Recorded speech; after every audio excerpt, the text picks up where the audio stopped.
Petit Jornal. Inteligência e irreverência em doses diárias.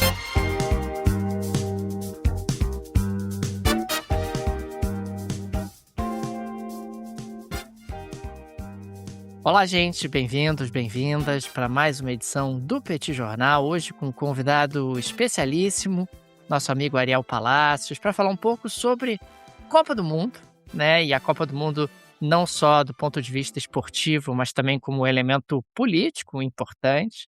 Vamos falar sobre o novíssimo livro do Ariel Palacios, inclusive sobre a temática futebolesca. Vai ser um espaço muito bacana, uma conversa muito boa, ainda mais num contexto onde a Argentina se classificou para mais uma final da Copa do Mundo, nos matando de inveja. O Ariel, não sei se dormiu bem, por conta da imensa festa que os argentinos fizeram ao longo da última noite, mas vai ser um encontro muito bacana e fica aqui antecipadamente o nosso agradecimento ao Ariel Palacios por estar conosco nessa manhã. Daniel Souza, eu vou datar o episódio, tá? Porque hoje não tem como. A gente tá gravando esse episódio no dia 16. Hoje é quinta-feira, 16 de julho, são exatamente 10h03 da manhã, no horário de Brasília, né? Segundo o meu relógio aqui. Então, a vitória argentina foi literalmente ontem, né? Então, assim, se você estiver ouvindo a gente domingo, segunda, né? O cenário ele já certamente vai ser diferente, e tudo. Pode ser outro. Pode ser outra. Ariel Palacios, seja muito bem-vindo, um prazer, uma honra ter você aqui mais uma vez. Já não sei nem mais quantas vezes você já veio e, se depender da gente, você vem toda semana, tá? Como estão, Tanguy, Daniel? Tudo bem? É um prazer não são ouvintes, são espectadores, são Ouvintes e também. espectadores. os followers do Petit Jornal. Para mim é um prazer imenso sempre estar aqui. Mas ainda Ariel, nesse momento que geopolítica e futebol se misturam e muito. pois é. Ariel, eu queria começar com a primeira pergunta, que já tem gente perguntando no chat aqui, eu sei que vai ser a pergunta de todo mundo, que é: como é que bate seu coração de Maringá? É mais Brasil, é Argentina? Como é que você Londrina. fica no... Londrina, Tanguy, não confunda. Londrina, Maringá não, Londrina, perdão. Tudo bem, norte do Paraná, Maringá e Londrina são Isso o que a gente chama esse é de o problema. pés vermelhos, né? Como a gente se autodenomina no norte do Paraná. Mas, enfim, Londrina com grande aquela cidade também, belíssima Maringá. camisa azul e branca, a camisa do É isso. Londrina. Pois é, azul e branco que são as cores da Argentina também. Como é que é, ô Ariel? Tem um Argentina e Inglaterra, se tiver um Argentina e Brasil, como é que você fica nessa história aí? Bom, eu sou brasileiro, logo torço pelo Brasil. E como eu me criei em Londrina, torço pelo Londrina Esporte Clube. E mais nada no planeta. Não sou daquelas pessoas que torcem por um time, dois, três, tem um time do interior. Sei lá, a pessoa é de Parapiacaba do Oeste, torce pelo Paraquiapaba Oeste do Oeste Club, aí torce por um time grandão do Rio de São Paulo, pelo Barcelona ou pelo PSG. Não, para mim isso é frescura. Eu torço pelo Londrina e pela seleção brasileira, ponto. Eu desfruto o futebol, aprecio o futebol, mas não vejo sentido em torcer por outras equipes. Tampouco torço contra, não perco tempo torcendo contra e não perco tempo torcendo a favor de algo pelo qual não tenho um motivo genuíno para torcer, que é só o Londrina e a seleção brasileira, né? Desfruto, aprecio a forma de jogar, né? Mas acaba por aí. Não há nenhuma obrigação também de torcer por alguém. Mas, como digo, torcer contra, tampouco perco tempo nessa coisa. Agora, Ariel, você nos falava há pouco sobre uma grande picuinha que os argentinos têm em relação aos ingleses e que não têm em relação aos espanhóis, que acabou sendo justamente a nação colonizadora da Argentina. Explica pra gente um pouco qual é esse sentimento que os argentinos têm, esses sentimentos que são diferentes em relação a esses dois países.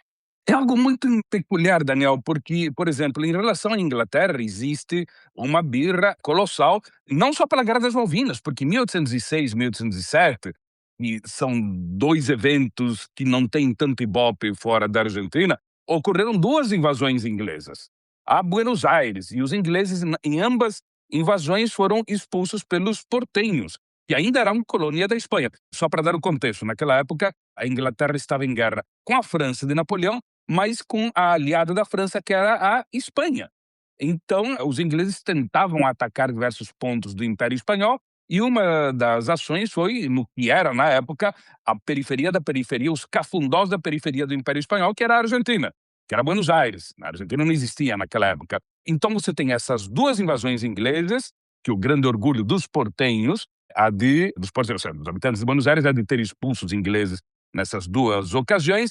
Depois aconteceu a invasão britânica das Malvinas, recordando, Malvinas, ilhas que foram descobertas por holandeses. Depois, os franceses chegaram ali, desembarcaram, batizaram as ilhas de Malouine, porque eram marujos de Saint-Malo, então Malouine, fizeram o primeiro vilarejo ali. Logo depois chegaram os ingleses na outra ponta da ilha. Os ingleses não sabiam que os franceses estavam ali, os franceses tampouco sabiam que os ingleses estavam ali. Aí apareceu a Espanha recorrendo a uma questão teológica, cartográfica, que foi o Tratado em Torno das Ilhas, a coisa mais bizarra da geopolítica daqueles tempos, que o Papa deu de presente para Portugal e para a Espanha, metade do planeta. Papa espanhol, né, Ariel? Papa espanhol, o Borgia, né, que a gente conhece, né, como o Papa, enfim, cuja família se envolveu numa série de escândalos da época. E aí, por questões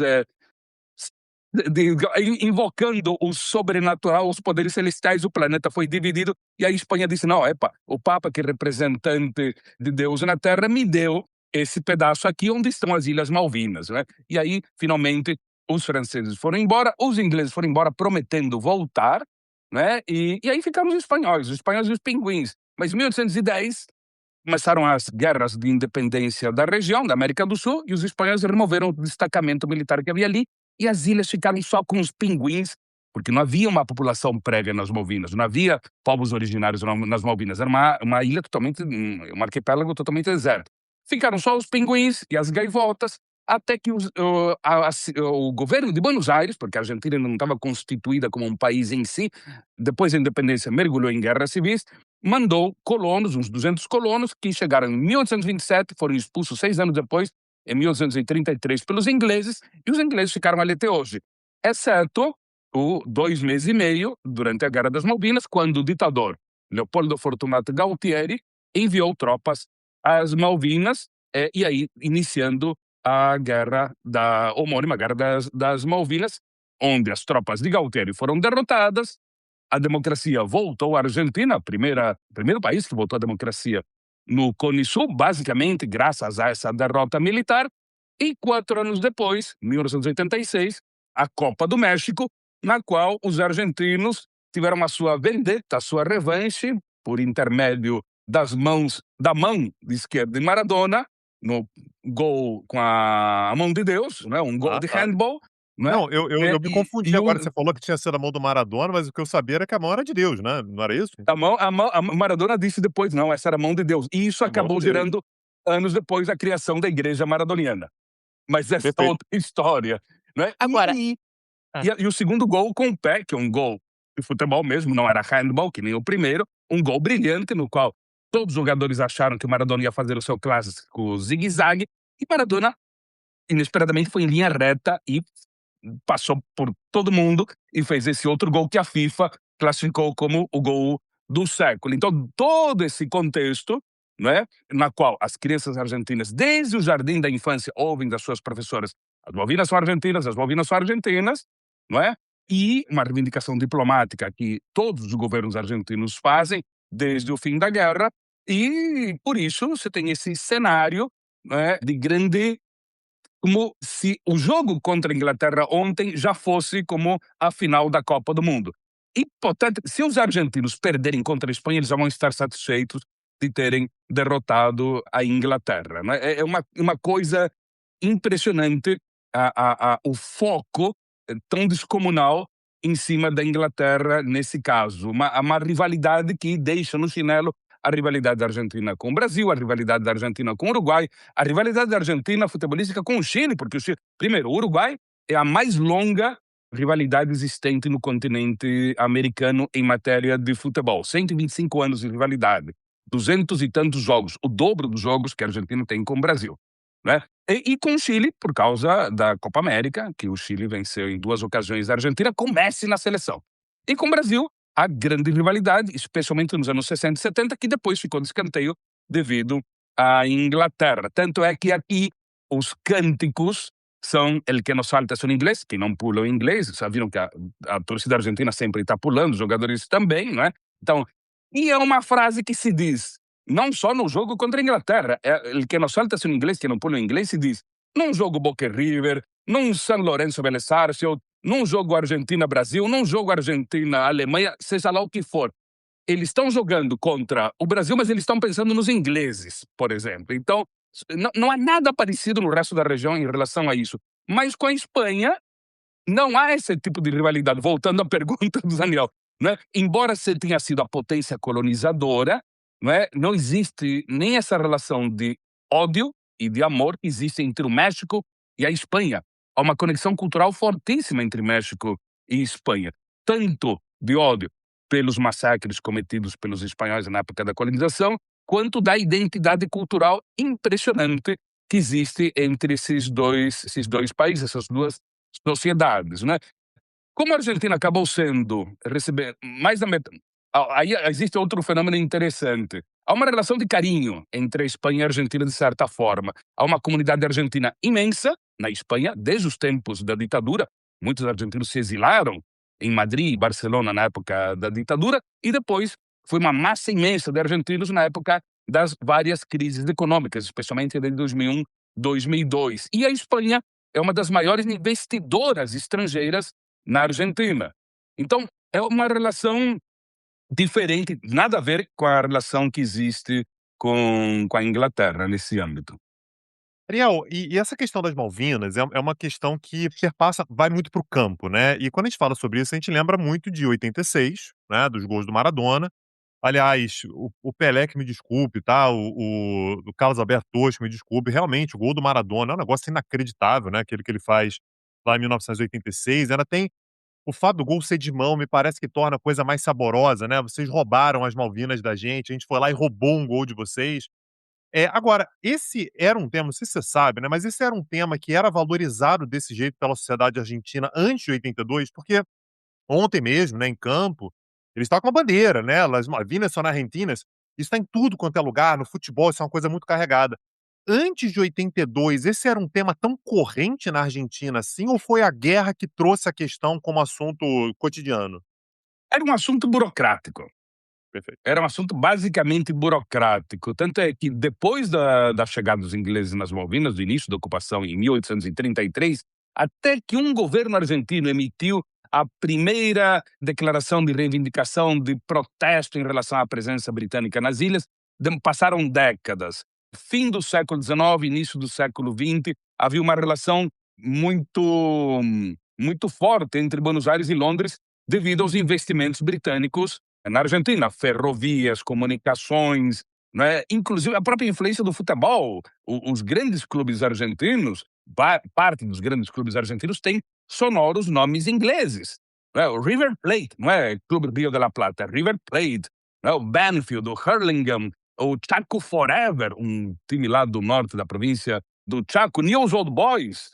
Né? Então, há uma quantidade, uma presença britânica no futebol enorme. E há um paradoxo bastante saboroso. E quando aconteceu a Guerra das Malvinas, nos primeiros dias houve uma onda anti-inglesa tão descomunal em Buenos Aires e outras cidades que pessoas fanatizadas depredaram escolas inglesas, apedrejaram escolas inglesas, trocaram os nomes das ruas que tinham alguma alusão inglesa. Então, se a rua chamava Rua Liverpool, iam lá e trocavam. Não é? Mas derrubaram estátuas que tinham a ver com a Inglaterra, tentaram botar fogo num monumento que antigamente chamada Torre dos Ingleses, ali no bairro de Retiro, ao lado da Praça San Martín. Não conseguiram.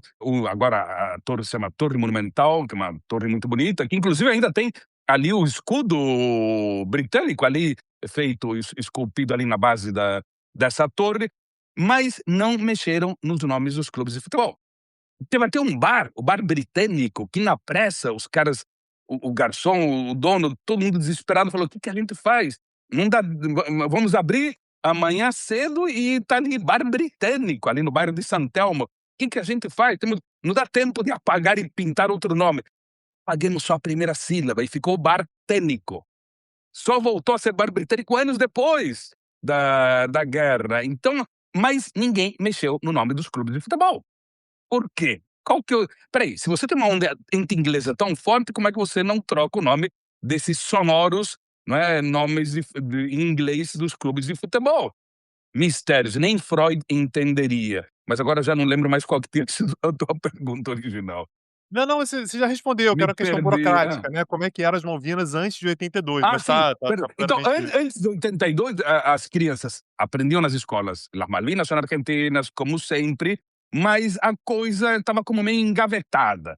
Não era uma questão. Tanto é que nos mapas argentinos da época, antes, ou seja, nos anos 30, 40, 50, 60, por aí vai, quando você tinha um mapa das Malvinas, aparecia sempre as Malvinas, uma cor diferente, não é, reivindicada pela Argentina, coisa e tal, não é? Aparecia Malvinas, e às vezes o nome da capital das Malvinas, um vilarejo que está ali, aparecia como Stanley, o nome que os ingleses deram, e às vezes aparecia como Puerto Soledad, Porto Solidão, que era o nome que os argentinos tinham dado antes da chegada dos ingleses. E aí existe outro paradoxo também, não é? A Argentina foi o país que fez colocou os militares da ditadura no banco dos réus, etc, etc, mas nas Malvinas permanece uma contradição. Porque quando as tropas de Galtieri desembarcaram ali, eles rebatizaram Stanley de Puerto Soledad.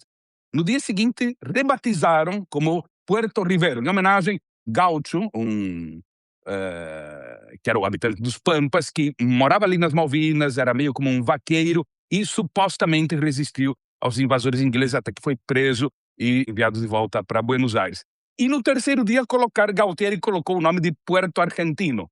E nos mapas argentinos hoje aparece Puerto Argentino. Então diz, mas espera aí, por que deixaram o nome que a ditadura colocou e não voltaram a colocar o nome que tinha historicamente, que era Puerto Soledad? Esse também é um dos grandes mistérios, né, dentro do imaginário coletivo argentino, algumas contradições, não é? Porque no fim das contas foi uma guerra feita por uma ditadura. Foi a única ditadura nesses tempos 60, 70, 80, do Cone do Sul, que se expandiu territorialmente. A ditadura brasileira nunca se expandiu territorialmente. A chilena, de Pinochet, tampouco. Esse é o único caso de uma ditadura que vai além do seu território inicial e ocupa um país, ou um território reivindicado, mas onde havia um sistema democrático, porque os habitantes das ilhas funcionavam de acordo com o sistema inglês, e levam a tortura, a censura, não é? E a ditadura. Enfim, são muitas coisas que teriam que ser analisadas com detalhe. Ariel, eu vejo um brilho nos seus olhos falando de futebol e eu preciso registrar que o Ariel, há poucas semanas, lançou um livro que já é um sucesso. O livro tem como título Futebol Lado B, entre deuses, dribles, ditadores e delírios, o absurdo, o improvável e o genial do esporte mais amado do mundo. Ariel, conta um pouco sobre esse livro, ele é imperdível, já fica aqui a nossa recomendação aos amigos e Muito amigas obrigado. do Petit Jornal. Qual é o fio condutor desse seu mais novo livro? O fio condutor é tentar dar um olhar diferenciado ao futebol. Não é um catálogo, não é um almanaque. Não é um catálogo de recordes, nem de peculiar. Não é aquela coisa estatística. Qual foi o gol mais não sei das quantas, qual foi o pênalti, qual foi. Não vai por esse lado. É tentar pegar vários aspectos da cultura humana que tem a ver de alguma forma ou outra com o futebol. Então, por exemplo, o futebol tem a ver com filosofia. Não só porque muitos torcedores filosofam sobre o futebol como uma representação, uma micro-representação da vida humana, mas porque muitos filósofos eram torcedores frenéticos, ou até jogadores. Albert Camus, o filósofo francês, que dizia que tudo que ele tinha para aprender na vida tinha aprendido jogando futebol, ele havia sido goleiro, não é? Sartre, não é? Jean-Paul Sartre, que não jogava, mas adorava o futebol. Não é? Cito também aqueles que eram copafóbicos, como Humberto Eco ou Jorge Luis Borges. Não é? Borges fez uma palestra na hora que a Argentina debutava na Copa de 78, dentro da Argentina, que era uma forma do Borges se posicionar contra a ditadura militar também. Não é? Porque foi durante a ditadura, a Copa de 78 aqui. Então cito também dentro do âmbito da literatura, cito William Shakespeare, porque embora o futebol moderno seja de 1863 para frente, com as normas estabelecidas ali em Sheffield, na Inglaterra, já em 1600, nos tempos de Shakespeare, existia um futebol primitivo que causava aflição. E o Shakespeare tinha essa conexão com o povo. O Shakespeare não era visto como uma coisa da elite. As peças do Shakespeare eram vistas pelo povo como pelos nobres. Não é? Em 3 peças ele faz referências breves, mas faz ao futebol. Então, outra parte sobre futebol e religião. Né? Como é que o Vaticano encarou o futebol? Ou, por exemplo, a Igreja Maradoniana. Né, dentro desse âmbito futebolístico, futebol e guerras, como a guerra de El Salvador contra Honduras, que não é que a guerra começou devido ao futebol, já havia uma tensão entre os 2 países fortíssima, e 2 jogos de futebol onde morreram torcedores dos 2 países foi a gota d'água para iniciar uma guerra que durou vários dias. Não é? Então, é um pouco de tudo que eu tento juntar nesse livro. Ariel, eu sou fã da maneira pela qual você escreve. Então fica aqui a recomendação, o Lado B da América Latina, um livraço, assim, eu recomendo para todo mundo. Esse eu não li ainda, já encomendei, né, tá para chegar, e depois eu faço o review aqui, mas assim, tenho certeza que é um livraço, ainda mais como o Daniel falou, né, o brilho nos olhos que você tem quando fala de futebol, tenho certeza que torna a coisa ainda mais saborosa. Daniel, vai lá. O Ariel, eu queria agora te ouvir um pouquinho sobre como é que você está vendo essa Copa do Mundo de 2026? Porque eu e Tanguy tivemos aqui um empate sobre o número de seleções, que agora são 48 seleções, que vão 38. passar para 60. Como é que você está vendo esse processo realmente evolutivo do Campeonato do Mundo? A FIFA é cada vez mais poderosa, tendo aí uma capacidade financeira de geração de recursos impressionante. Você gosta dessa Copa de 48 seleções, que é a Copa de 60 seleções que está sendo projetada? Como é que você está vendo o Campeonato do Mundo em 2026? Eu tenho que dar a mão à palmatória num ponto muito específico que esse. Eu era um crítico até o início da Copa, até Cabo Verde começar a jogar. Eu era um crítico dessa inflação, dessa turbinada, dessa marombada ali da Copa. E recordava que a Copa de 1930 tinha sido com 13 seleções, apenas 13 seleções, né? Todas em um país, o Uruguai, e tudo numa cidade só, que era Montevidéu, que ainda bem tinha vários estádios, né? Mas depois eu comecei a perceber que era um momento de outras seleções pequenas, entre aspas, poderem, entre aspas mesmo, né, poderem participar desse evento, inclusive chamando muito atenção, tendo chances, como Cabo Verde, por exemplo, né, totalmente inesperadas. E eu acho que isso foi muito interessante. Ou Gana, também, não na mesma proporção, mas eu acho que foi muito interessante isso, porque aí puderam aparecer seleções de alguns países que estavam totalmente fora do radar, inclusive ameaçando grandes seleções. Né? A seleção argentina do Messi suou para, né, para poder vencer os cabo-verdianos. Então, acho que é muito interessante. Eu acho que, por um lado, sim, a FIFA acaba ganhando mais dinheiro, mas talvez não tenham percebido que isso também acaba bagunçando o coreto da FIFA. Eu acho que é divertidíssimo quando a FIFA tem o seu coreto bagunçado, não é? Porque é sempre muito interessante quando alguma seleção de algum time, entre aspas, pequeno, tem a chance de chegar, não na final, mas pelo menos pertinho da final. Não é? Porque isso também bagunça o coreto das grandes empresas patrocinadoras. Não é? Porque as grandes empresas preferem que seja o Brasil, a França, a Inglaterra, a Alemanha, porque aí já está nos contratos dos jogadores e tal. Mas se de repente aparece Cabo Verde e diz, epa, peraí, né, temos que vender esse tênis aqui, e quem que é o cara, né, vamos fazer um... Então, quer dizer, é muito interessante desse ponto de vista. O que sim, eu acho um absurdo, é que a Copa seja feita em países que são ditaduras, tal como foi em 78 na Argentina. A FIFA mandou uma delegação dias depois do golpe de 76 e disse que estava tudo bem. Coincidentemente, a pessoa que era um dos grandes cartolas da FIFA naquela época, um dos caras da alta hierarquia, não lembro agora o nome dele, Neubar, não lembro agora, havia sido um oficial da SS, era um alemão que havia sido oficial da SS e era um dos braços direitos ali do Avelange em 78, e o cara chegou aqui e disse: está tudo bem, não tem problema algum. Os direitos humanos são muito respeitados. E fizeram a Copa aqui. Isso é um absurdo. Ou como na Rússia em 2018, outra ditadura que hospedou a Copa, ou no Catar. E agora a Copa de 2034 na Arábia Saudita. Isso sim é um absurdo. Absurdo também Ariel, é fazer a Copa, uma complicação logística imensa, não é, entre basicamente 90% em Espanha, Marrocos e Portugal, e 3 jogos que serão Montevideo, Buenos Aires e Assunção. Enfim, é um custo imenso, o que também leva que, nessas circunstâncias, as pessoas que podem assistir os jogos da Copa são da elite mundial. Uma pessoa normal pode até conseguir pagar uma entrada, mas há um endividamento com esforço monetário imenso. Ariel, o Daniel sabe que eu sou partidário dessa ampliação do número de seleções. Por mim, a Copa do Mundo tinha que ser igual a Assembleia Geral da ONU. Deixa todo mundo, eu sou doido para ver um Fiji e San Mauritânia pelas Marino, 64 avos da Copa do Mundo. Eu acho San Marino, maravilhoso. Seychelles. O único problema que eu vi nessa Copa agora é que tinha o negócio da conta, do terceiro lugar, e isso se resolve colocando 64 seleções, né? São 16 grupos de 4 e vamos em frente. Então, por mim, ficaria assim. Ariel, eu queria voltar para a Uhum. Argentina por um assunto que está sendo muito debatido no Brasil hoje, que é a ligação entre o argentino e a sua seleção.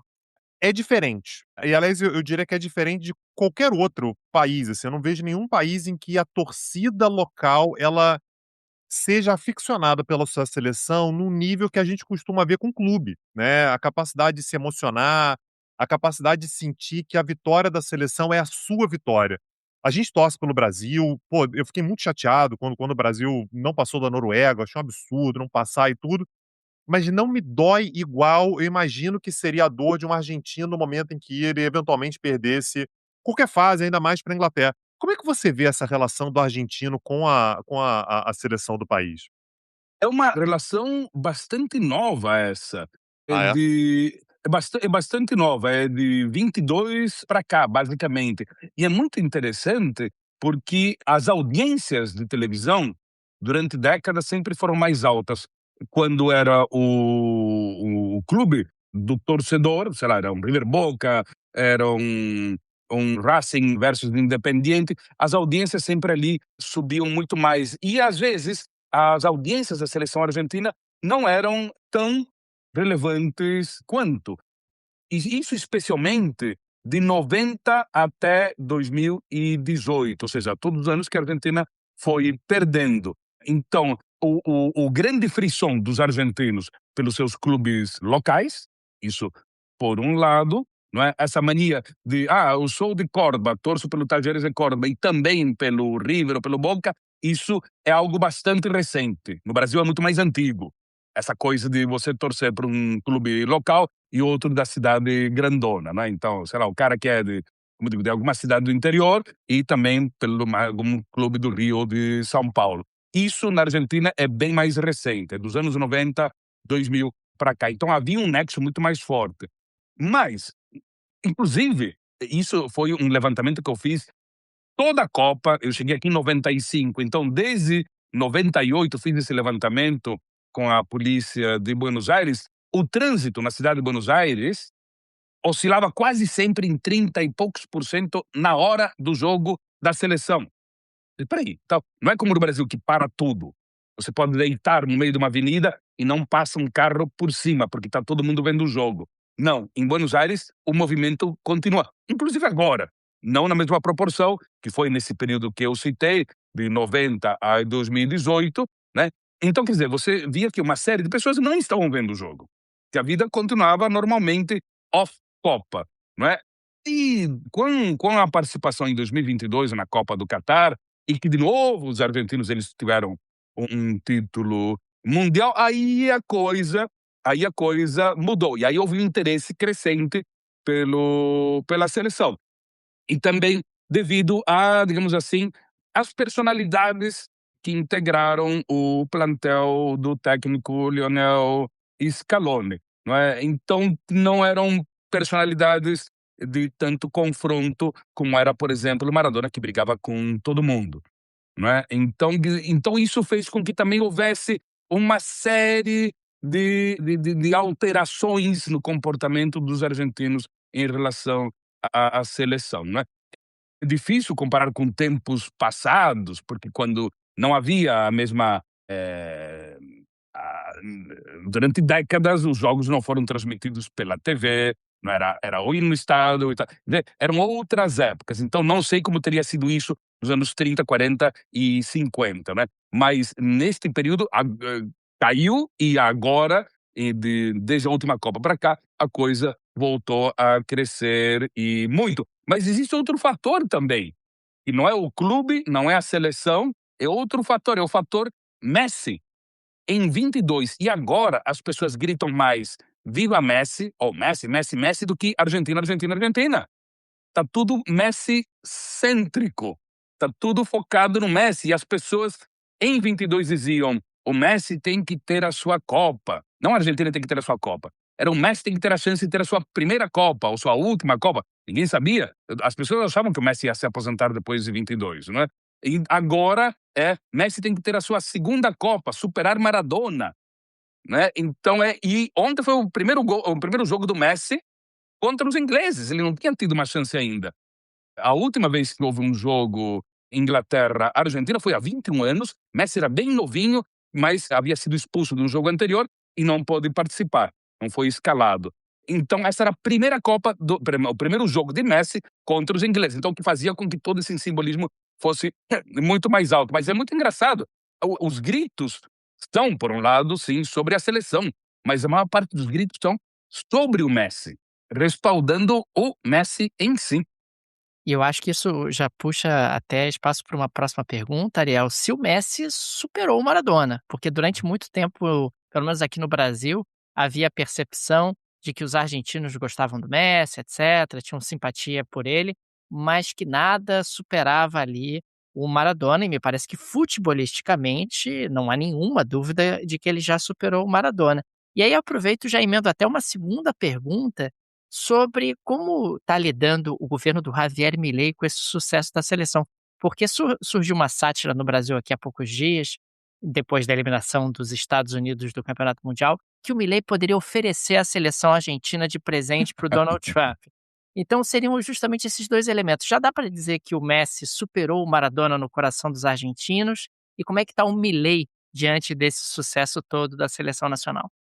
Houve uma pesquisa poucos dias atrás que indicava que o Messi estava mais ou menos com uns 73, 75%. A pergunta era qual foi o melhor jogador argentino dentro do futebol argentino. Não era dentro do futebol mundial, não. Dentro do futebol argentino, quem havia sido o melhor jogador da história argentina. E eram 75, 73% para o Messi, uns 20 e pouquinhos para o Maradona. Então, se é por uma questão de gerações, talvez seja, né? Porque até o Messi nasceu, Maradona estava vivo, evidentemente, Maradona morreu há 6 anos. Maradona, inclusive, foi técnico da seleção da África, na Copa da África do Sul, quando Messi estava jogando. Mas, por exemplo, o Messi nasceu um ano depois do jogo de 86, Messi de 87. Então, por uma questão de geração, talvez os mais jovens apreciam Messi porque viram Messi jogando e não viram Maradona jogar. Por outro lado, também as divisões que o próprio Maradona causava dentro da sociedade argentina, com seu estilo grosseiro, de confronto, de contradições políticas a granel, recordando que Maradona era homofóbico, e explicitamente homofóbico, não é? Xingando no campo e fora do campo, era misógino, xingando as mulheres, espancando mulheres, inclusive. Há um vídeo dele espancando, se não me engano, a penúltima namorada, que a menina fez, dele indo para cima dela. Maradona era um emérito racista, né? Maradona pronunciou frases racistas dentro do campo, fora do campo, ao longo de toda a sua vida, que isso é uma coisa que muitas pessoas esquecem ou querem esquecer. E Maradona apoiou ditaduras de todo tipo, da esquerda para a direita. Era uma época do Maradona que apoiava a direita, outra época que apoiava a esquerda. Não, Maradona às vezes apoiava ditaduras de esquerda e direita ao mesmo tempo. Então Maradona começou em 79, dedicando o campeonato juvenil, a Copa Juvenil do Mundo em Tóquio, para o Videla, num programa de rádio, Maradona em Tóquio, Videla em Buenos Aires, o general Videla, o primeiro ditador da ditadura de 76 a 83, dedicando a conquista da Copa Juvenil para o Videla e para os argentinos. Para o Videla e para os argentinos. Argentinos em segundo lugar. Depois se reuniu com o Videla na Casa Rosada, né? E criticam o Messi por ter ido junto com todo o plantel do Miami, porque o Trump queria entregar o prêmio ao clube que havia vencido o campeonato americano, e criticam o Messi por ter ido na Casa Branca. Maradona esteve com Videla em duas ocasiões, uma por rádio, dedicando a Copa ao Videla, Messi pelo menos não dedicou a Copa ao Trump, né? E depois disso. Aí depois Maradona respaldou as privatizações de Menem, um neoliberal peronista, apoiou a candidatura de Fernando de la Rúa, de centro-direita, contra o peronista Eduardo Duhalde, depois apoiou os fazendeiros contra Cristina Kirchner. Aí Cristina Kirchner, um ano depois, deu um acordo com a AFA, a Federação Argentina, deu o comando da seleção para o Maradona, e o Maradona virou kirchnerista de uma hora para outra, né? E morreu kirchnerista. E nos últimos anos de Maradona, um pouco antes, lá na década passada, Maradona estava nos Emirados Árabes, onde era embaixador esportivo dos Emirados Árabes, uma monarquia direitista, teocrática, absolutista, e ao mesmo tempo respaldava Nicolás Maduro na Venezuela. Então, Maradona foi isso. Não era exatamente um rebelde. Podia fazer pose de rebelde e ao mesmo tempo era um mega ultra conservador por suas posições misóginas, homofóbicas, racistas, não é? Então era isso. Então, os argentinos de certa forma se cansaram também com essas contradições maradonianas e optaram também, viram no Messi o cara que cria situações de jogo para que outros façam gol. Maradona queria fazer os gols sozinho, praticamente. Às vezes não, mas quase sempre sim. Então Maradona é mais fominha, Messi é o cara que sabe jogar em grupo, em equipe. Então há uma série de diferenças, né? Maradona, por exemplo, não dava bola às vezes para a família, às vezes fazia demonstrações intensas de amor familiar, às vezes esquecia totalmente as filhas, não reconheceu filhos fora do casamento durante décadas, né? Quando brigou com as filhas do casamento original, aí ele se aproximou dos outros filhos. E o Messi, em 22, depois de ter ganho a Copa, a primeira coisa que fez não foi fazer uma foto com a Copa, nem uma foto com os colegas. Foi fazer uma foto com a mulher e os filhos. Então aí você já vê uma reconfigurada no perfil de ídolos que a Argentina tem. A pergunta que você fez sobre a parte política também é muito interessante. Na Copa de 22, quando a seleção ganhou e voltou para Buenos Aires, não quiseram nem passar pela Casa Rosada, né? Porque o Alberto Fernandes e Cristina Kirchner, que comandavam o país na época, queriam recebê-los na Casa Rosada para fazer o clássico, a saudação da varanda da Casa Rosada, e tampouco quiseram se encontrar com a oposição, comandada por Maurício Macri, né? Temos que ver agora como é que vai ficar a situação. Milei tentou se reunir com Messi em várias ocasiões e Messi sempre conseguiu driblar o presidente argentino. E só para encerrar essa parte política, vice-presidente e o presidente entraram em conflito por causa do jogo de ontem. Victoria Villarreal, a vice, chamou os ingleses de piratas usurpadores, devido às Malvinas. Ela é filha de um militar das Malvinas, né, e que também era um militar golpista, né? E aí Milei apareceu dizendo que isso era coisa de patriotismo barato, sem se referir explicitamente a vice, com o qual está brigado, e disse que futebol é futebol e guerra era guerra, que eram duas coisas diferentes, né? Então, como a Guerra das Malvinas também causa divisões internas, a Guerra das Malvinas e o jogo causaram divisões internas dentro do próprio governo argentino. Eu queria puxar essa pergunta política para os Estados Unidos, porque você, de forma muito, muito justa, correta, falou sobre as Copas que aconteceram em ditaduras, né? Então a gente lembra da Copa na Itália em 34, né? A gente tem na Argentina em 78, a gente tem Rússia, Catar.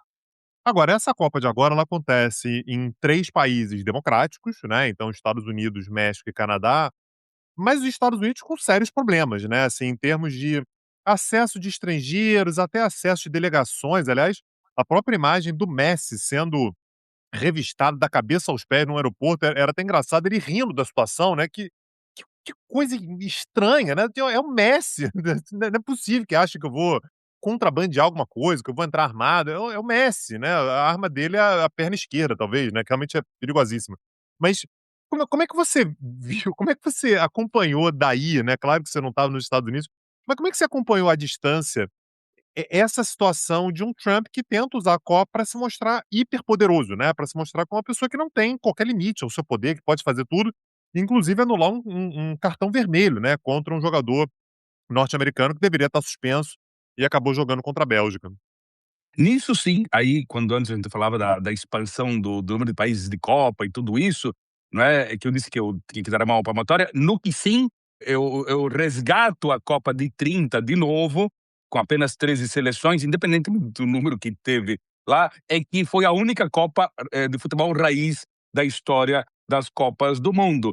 Porque em 30, o futebol era futebol, não havia bonequinho, não havia jingle, não havia música, não havia hino da Copa, não tinha bichinho de pelúcia da Copa, não é? As camisetas não tinham nem número naquela época, os números aparecem nos anos 50, né? Não tinha menos ainda publicidade, né? Não tinha churrascaria do Piteco, não havia nada disso. Era Copa mesmo, não é? E não havia política ainda. A política aparece em 34 na Copa da Itália com Benito Mussolini e depois disso nunca mais foi mais a mesma coisa. Eu acho que Trump, nesta Copa, o exemplo mais emblemático, mais tristemente emblemático de todos, de tentar interferir numa Copa do Mundo de um esporte que ele nem conhece direito. Isso ficou claro quando deu para perceber que ele não sabia o que era um cartão vermelho. Digamos assim, talvez a sorte é que Trump não conseguiu utilizar esta Copa da mesma forma que Mussolini, porque, primeiro, a seleção americana não chegou nem perto da final, ao contrário da Itália, que venceu aquela Copa, né, com os jogadores ameaçados de morte, os próprios jogadores italianos, dizendo assim: se você não ganha esta Copa, né, teu corpo vai aparecer ali jogado no Adriático ou no Jônico, mas, mas também porque não existe o frisson dos americanos por esse esporte. Por mais que o futebol tenha crescido dentro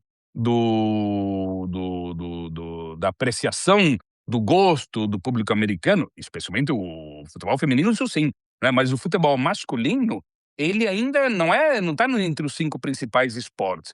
Então Trump não conseguiu usar isso internamente dentro dos Estados Unidos, talvez como ele desejava, mas sim internacionalmente ele tentou fazer essa demonstração de poder, não é, com o Gianni Infantino, que obedientemente seguiu o que o Trump queria, não é? Então, vamos ver como serão as próximas Copas, mas fica mais uma vez claro o uso político do futebol por parte desses caudilhos, antigamente locais e agora internacionais.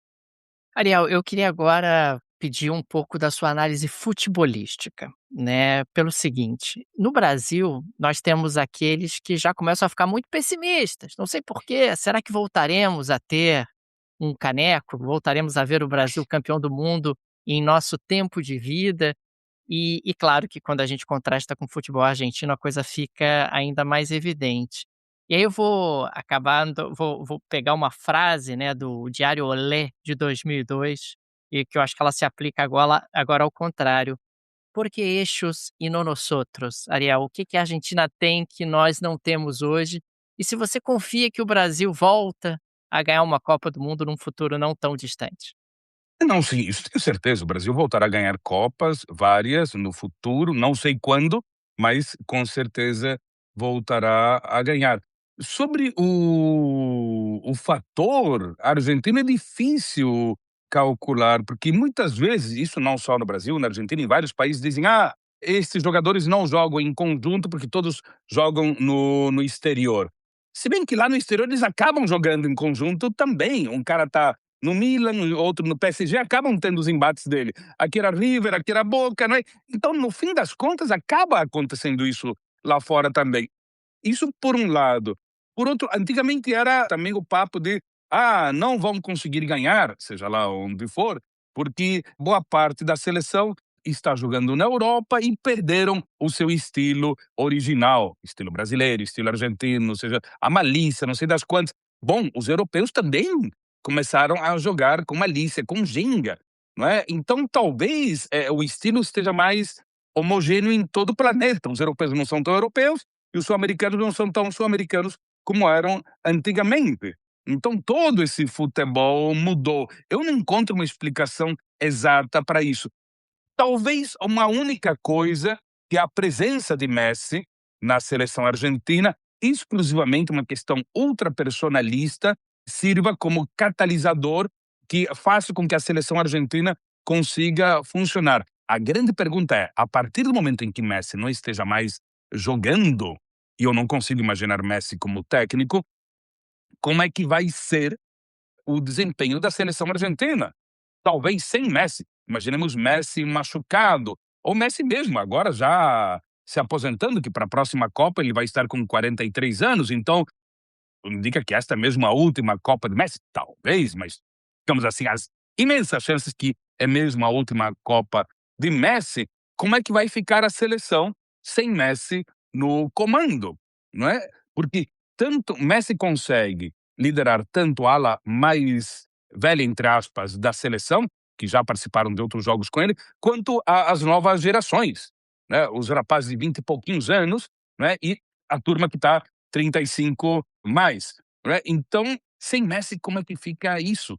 Boa pergunta. Talvez uma das falhas da seleção argentina não esteja sendo vista agora, mas talvez, hipoteticamente, surja a curto ou médio prazo, quando Messi não esteja mais no campo para coordenar tudo e para dar aquele impulso, digamos assim, de ânimo em toda a equipe. Não sei. Boa pergunta, mas é um mistério, um mistério. Vamos ver nos próximos anos como é que isso fica.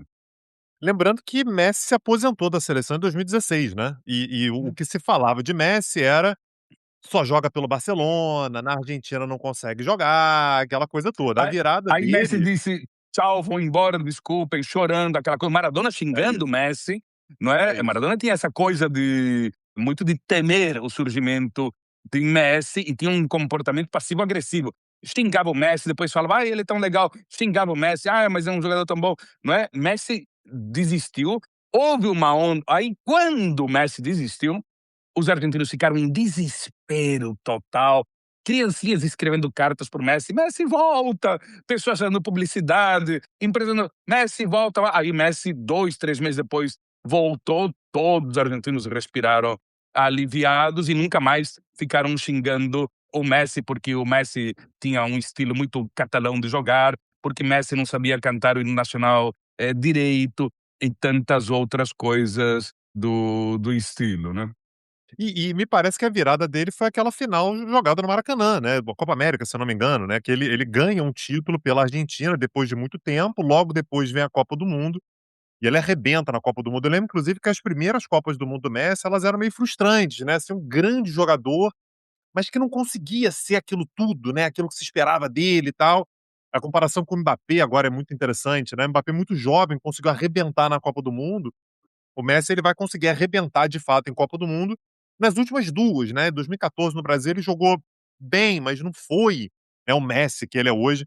Então sempre interessante, né, a gente analisar também como é que essa idolatria dos argentinos pelo Messi, ela é meio tardia, né, ela veio um pouquinho depois quando os resultados, de fato, começam a aparecer. Não, há várias etapas do messianismo, não é? Há uma etapa como: "Uau, Messianismo quem é é esse ótimo. rapaz que está jogando lá no Barcelona? Que legal", né? Aí depois há uma etapa de: "Ah, espera aí, mas ele não sabe cantar o hino direito, ele só tem resultados pelo Barcelona", não é? Aí depois: epa, espera aí, está indo bem na seleção", não é? Aí a mudança lá: "Ah, não, não está indo tão bem", aí os xingamentos, aí Messi dizendo: "Tchau, vou embora", aí: "Não, pelo amor de Deus, volta Messi", aí a Copa. Então são várias etapas da relação freudiana da torcida argentina com o Messi, né? Então enfim, de todas formas, como digo, mesmo que percam contra a Espanha no domingo, o fato deles terem vencido os ingleses, a grande nêmesis,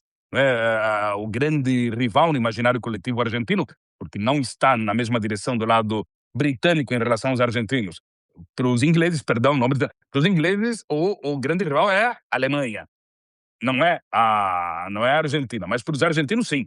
Porque às vezes tem essas coisas de amores não correspondidos, que podem ser traumáticos, e ódios não correspondidos. No caso dos argentinos, a rivalidade deles com os ingleses, e não tanto dos ingleses com os argentinos, né? Ariel, eu queria te agradecer muitíssimo. Eu sei que você deve estar com um dia cheio aí. Muito obrigado por ter, né, tirado esse tempinho para conversar com a gente. Sobre um tema tão fascinante, né? Quem ouve o Petit Jornal sabe que a gente adora política, a gente adora economia, mas a gente ama futebol também. Apesar de toda a frustração que é ver uma final entre Argentina e Espanha, eu queria tanto que essa final fosse diferente. Doloroso, muito doloroso. Doloroso, mas faz parte, faz parte. Futebol é frustrante mesmo. E fica aqui mais uma vez a indicação do livro do Ariel, Futebol Lado B, entre deuses, dribles, ditadores e delírios, pela editora Globo, né? Globo Livros. Ariel é um craque, é um amigaço que a gente tem. Muito obrigado, Ariel, pela presença junto com a gente. E certamente teremos outras oportunidades.